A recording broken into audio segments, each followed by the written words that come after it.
minutes ago, we actually got this. It does not start. Let's try starting it.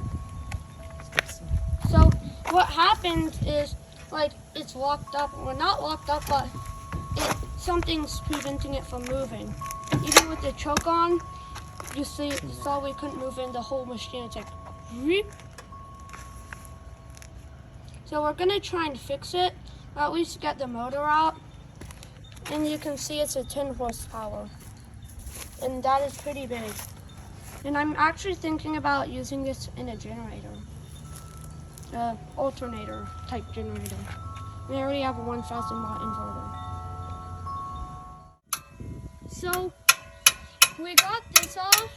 It's not locked up anymore because the stick got out of the way. We're trying to take that off, so when we start it, nothing will fly all over and it's more safe. But 10 horsepower is actually a lot, and that's what we have, and I'm happy with it. So we're gonna start it up now. We're adding gas, but we added this, and we took the whole front off. So I'm thinking about using a pulley to attach an alternator so I can use this as a generator.